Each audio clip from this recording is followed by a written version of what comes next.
ሰላም እንዴት አላችሁ? የኢትዮ ታይምስ ቤተሰቦቻችን ለሰዓቱ የተመረጡ አዳዲስ መረጃዎችን ይዘንላችሁ ቀርበናል። ከመረጃዎቻችን መካከልም በአዲስ አበባ በደረሰ የመንገድ ትራፊክ አደጋ የስድስት ሰዎች ሕይወት እንዳለፈ መገለጹ፣ በምስራቅ ወለጋ ጊዳ አያና ወረዳ ዳግም የተቀሰቀሰውና በርካታ አካላትን ያሳተፈው ግጭት በሰላማዊ ዜጎች ላይ ከፍተኛ አደጋ እንደደቀነ መገለጹ፣ ኢትዮጵያና አሜሪካ በመከላከያና ደህንነት መስኮች ሁለንተናዊ ስትራቴጂካዊ ትብብር ለመመስረት እንደተስማሙ መገለጹ፣ በሶማሊያ የባህር ዳርቻ የቱርክን የጦር መሳሪያዎች የጫነች መርከብ በባህር ላይ ዘራፊዎች እንደተጠለፈች፣ እንዲሁም በኬንያ የኢትዮጵያ አምባሳደር የነበሩት አምባሳደር ባጫ ደበሌ አገልግሎታቸውን ጨርሰው ወደ አገር ቤት እንደገቡ መገለጹና ሌሎችን በዝርዝር የምንመለከታቸው መረጃዎች ይዘንላችሁ ቀርበናል። ዝርዝር መረጃዎቻችንን ለማድመጥ ቻናላችንን ሰብስክራይብ በማድረግ የደውል ምልክቷን በመጫንና መረጃውም ለብዙዎች እንዲዳረስ ላይክ በማድረግ እስከ መጨረሻው አብራችሁን ቆዩ።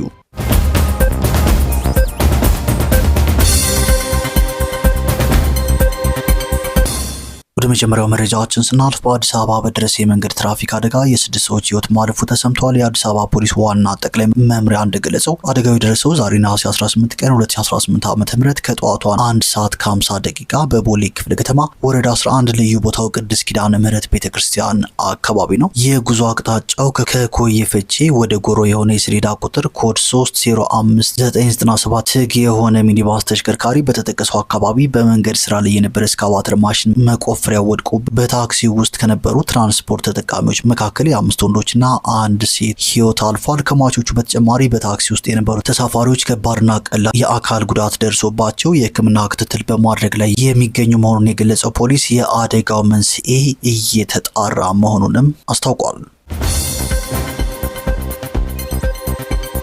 ወደ ቀጣዩ መረጃዎችን ስናልፍ በምስራቅ ወለጋ ጊዳ አያና ወረዳ ዳግም የተቀሰቀሰውና በርካታ አካላትን ያሳተፈው ግጭት በሰላማዊ ዜጎች ላይ ከፍተኛ አደጋ መደቀኑ ታውቋል። በምስራቅ ወለጋ ዞን በሚገኘው ጊዳ አያና ወረዳ ሰሞኑን እንደገና ባንሰራራው በዚህ ግጭት ውስጥ የፋኖ ኃይሎች፣ የፌዴራል ሰራዊት፣ የኦሮሚያ ክልል የጸጥታ አካላትና የአካባቢው ሚሊሻዎች ተሳታፊ ሆነዋል ሲል አዲስ ስታንዳርድ ዘግቧል። አዲስ ስታንዳርድ ከአካባቢው ነዋሪዎች ያገኙት ባለው መረጃ መሰረት የኦሮሞና የአማራ ብሔር ተወላጅ የሆኑ ንጹሃን ዜጎች በግጭቱ መሃል በመከበባቸው ምክንያት የሰው ሕይወት መጥፋቱን፣ የመኖሪያ ቤቶች መቃጠላቸውንና የህዝብ መገልገያ መሰረተ ልማቶች መውደማቸውን ገልጸዋል። የአማራ ፋኖ ብሔራዊ ንቅናቄ የህዝብ ግንኙነት ኃላፊ አስረስ ማረዳምጤ በወለጋ የሚንቀሳቀሱት የፋኖ ኃይሎች የአካባቢው ተወላጆች መሆናቸውን በመግለጽ ከኦሮሞ ነጻነት ሰራዊት ጋር ትብብር እንዳላቸው ተናግረዋል። ሆኖም የኦሮሞ ነጻነት ሰራዊት ይህን አባባላት መሰረተ ቢስ እንደሆነ በመግለጽ በወለጋ ውስጥ ምንም አይነት የፋኖ ኃይል የለም ሲሉ የተናገሩ ሲሆን ቡድኑ በመንግስት የሚደገፍ ነው ሲሉም አስተባብለዋል።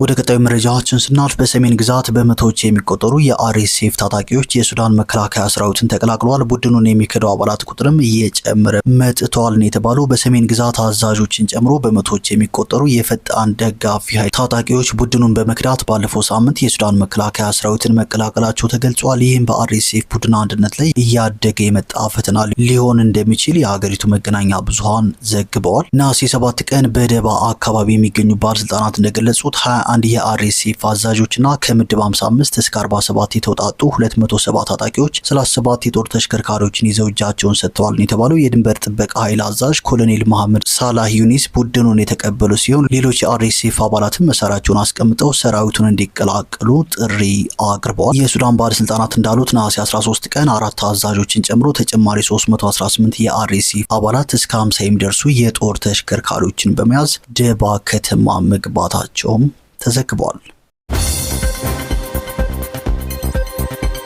ወደ ቀጣዩ መረጃችን ስናልፍ ኢትዮጵያና አሜሪካ በመከላከያና ደህንነት መስኮች ሁለንተናዊ ስትራቴጂካዊ ትብብር ለመመስረት ተስማምተዋል። ኢትዮጵያና አሜሪካ በመከላከያና ደህንነት መስኮች ሁለንተናዊ ስትራቴጂካዊ ትብብር ለመመስረት ስምምነት ላይ መድረሳቸውን የኢፌዴሪ መከላከያ ሚኒስቴርና የውጭ ጉዳይ ሚኒስቴር ነሐሴ 15 ቀን 2018 ዓ.ም በተናጠል ባወጡት መግለጫ አስታውቀዋል። በኢፌዴሪ መከላከያ ሚኒስቴር የውጭ ግንኙነትና ወታደራዊ ትብብር ዋና ዳይሬክተር ሜጀር ጀነራል ተሾመ ገመቹ የተመራና ከፍተኛ ወታደራዊ ኃላፊዎችን ያካተተ ልዑካን ልዑካን ቡድን በአሜሪካ ከነሐሴ 13 እስከ 14 ባደረገው የስራ ጉብኝት በፔንታጎን ከአቻዎቻቸውና ከሌሎች ከፍተኛ የአሜሪካ ጦር ሚኒስቴር አመራሮች ጋር የሁለትዮሽ የጋራ ምክክሮች አካሂዷል። በዚሁ ሰዓት በፔንታጎን የአፍሪካ ጉዳዮች ምክትል ረዳት የመከላከያ ሚኒስትር ብራያን ጄ ኤሊስ ጋር በተደረገው የጋራ ውይይት የሁለቱን ሀገራት ወታደራዊና ዲፕሎማሲያዊ ትብብሮች ወደ አዲስና የላቀ ምዕራፍ ለማሸጋገር መግባባት ላይ ተደርሷል። ይህ የጉብኝትና የስምምነት መረጃ የተሰማው የአሜሪካ መከላከያ ቡድን በኢትዮጵያ በመከላከያ ሰላም ማስከበር ማዕከል ስልጠና መስጠት መጀመራቸው ከተገለጸ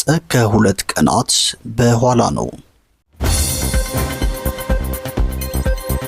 ወደ ቀጣዩ መረጃችን ስናልፍ በሶማሊያ የባህር ዳርቻ የቱርክን የጦር መሳሪያዎች የጫነች መርከብ በባህር ላይ ዘራፊዎች መጠለፏ ተገልጿል። በካሜሩን ስር የተመዘገበች የጭነት መርከብ በሶማሊያ ፑንትላንድ የባህር ዳርቻ በባህር ላይ ዘራፊዎች መታገቷን የሶማሊያ ባለስልጣን አስታውቀዋል። ዘራፊዎቹ የቱርክን የጦር መሳሪያዎች የጫነችውን ይህችን መርከብ ወደ ኑጋል የባህር ዳርቻ ወስደዋታል ብለዋል።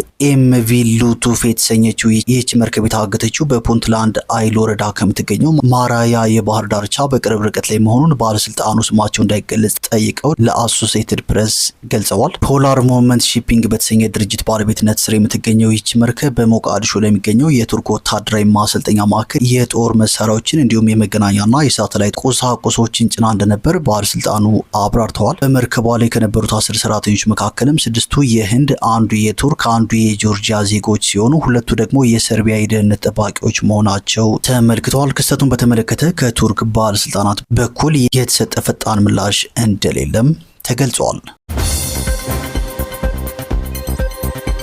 ወደ መጨረሻው መረጃችን ስናልፍ በኬንያ የኢትዮጵያ አምባሳደር የሆኑት አምባሳደር ባጫ ደበሌ አገልግሎታቸውን ጨርሰው ወደ ሀገር ቤት ተሸኝተዋል። በኬንያ የኢትዮጵያ አምባሳደር ሆነው ሲያገለግሉ የቆዩት አምባሳደር ባጫ ደበሌ የስራ ዘመናቸውን በማጠናቀቃቸው ምክንያት ወደ አገራቸው ሊመለሱ እንደሆነ ተገልጿል። ጀነራሉ ይህን አስመልክተው ባለፈው ቅዳሜ የሽኝት መርሃ ግብር እንደተደረገላቸው በኬንያ የኢትዮጵያ ኤምባሲ አስታውቋል። በኬንያ የኢፌድሪ ባለሙሉ ስልጣን አምባሳደር በተባበሩት መንግስታት ድርጅት የናይሮቢ ቢሮ፣ በተባበሩት መንግስታት ድርጅት የአካባቢ ጥበቃ ፕሮግራም እንዲሁም በመንግስታቱ ሃቢታት ተቋም የኢትዮጵያ ቋሚ መልእክተኛ በመሆን ሲያገለግሉ ቆይተዋል። ጀነራል ባጫ በኬንያ ባለሙሉ ስልጣን አምባሳደር ሆነው ከመሾማቸው በፊት በመከላከያ ሰራዊት ውስጥ ከፍተኛ አመራር የነበሩና በሰሜን ኢትዮጵያ ጦርነት ወቅት ጡረታ ከወጡበት ወደ ሰራዊቱ መመለሳቸውና ጦርነቱ ወደ መጨረሻው ላይ ሲደርስ መሾማቸው የሚታወስ ነው። ጀነራሉ አሁን ላይ የአገልግሎት ጊዜያቸውን እንደጨረሱ ቢነገርም ሀገር ቤት መጥተው ሹመት ይጠብቃቸዋል አይጠብቃቸውም የሚለውን በተመለከተ እስካሁን በይፋ አልተገለጸም። ባጫ ደበሌ በሽኝት መርሃ ግብራቸው ላይ ንግግር ሲያደርጉ በስራ ዘመናቸው በኢትዮጵያና በኬንያ መካከል የነበረው ሁለንተናዊ ትስስር ወደ ላቀ ስትራቴጂክ አጋርነት እንደተሸጋገረ መግለጻቸውን ኤምባሲው አስታውቋል። አምባሳደሩ አክለውም ሁለቱ እህትማማች ሀገራት በሰላምና ደህንነት ትብብር በከፍተኛ ደረጃ ማደጉን ጠቅሰው በቆይታቸው የተፈረመው የመከላከያ ትብብር ስምምነት የትብብሩ ዋነኛ ማሳያ መሆኑን ገልጸዋል። ጄኔራሉ አክለውም በሁለቱ ሀገራት ባሉ የደህንነት መዋቅሮች መካከል በተፈጠረው የተቀናጀ የመረጃ ልውውጥ በመደረጉ ኦነግ ሸኔና አልሸባብ ያሉ ጸረ ሰላም ኃይሎችን ከጋራ የድንበር አካባቢዎች ላይ በስኬት ማጽዳት ተችሏል ሲሉ ገልጸዋል። እንዲሁም አምባሳደሩ በሽኝት መርሃ ግብሩ ላይ በተገኙት የአፍሪካ አምባሳደሮችና ከፍተኛ ኮሚሽነር ሊቀመንበር ሌተናንት ፒተር ካኮ አምባሳደር ጀነራል ባጫ ደበሌን በቆይታቸው ከተሰጣቸው የሀገራቸውን ብሔራዊ ጥቅም ከማስከበር ተልዕኮ ባሻገር የአፍሪካን የጋራ ጥቅምና አቋም በጽናት ለማስከበር የአፍሪካ ሀገራት አምባሳደሮች ጋር በመሆን ያከናወኑት ጠንካራ ተግባር ሁሌም ይታወሳል በማለት እንዳወደሷቸው ኤምባሲው አስታውቋል። ጄኔራሉ አክለውም ለኬንያ መንግስትና ለመላው የዲፕሎማሲ ማህበረሰብ፣ የዲያስፖራ ማህበረሰብ እንዲሁም ከኤምባሲው ሰራተኞች ጋር ያሳለፉትን ስኬታማ የስራ ዘመን በማውሳት አመስግነው ተሰናብተዋል ነው የተባለው። በፕሮግራሙ ላይ የኬንያ የውጭ ጉዳይና ዲያስፖራ ጉዳዮች ሚኒስትር ዲኤታን በመወከል በኬንያ የውጭ ጉዳይ ሚኒስትር የአፍሪካ ጉዳዮች ዳይሬክተር ጀነራል አምባሳደር፣ በናይሮቢ የአፍሪካ አምባሳደሮችና በከፍተኛ ኮሚሽነሮች እንዲሁም ከ50 በላይ ሀገራት አምባሳደሮች፣ የተባበሩት መንግስታት ድርጅት የስራ ኃላፊዎች፣ የኬንያ መንግስት የስራ ኃላፊዎች፣ በኬንያ የኢትዮጵያ ዲያስፖራ ማህበረሰብ፣ በኬንያ የኢትዮጵያ ወዳጆች መገኘታቸውንም ኤምባሲው አስታውቋል።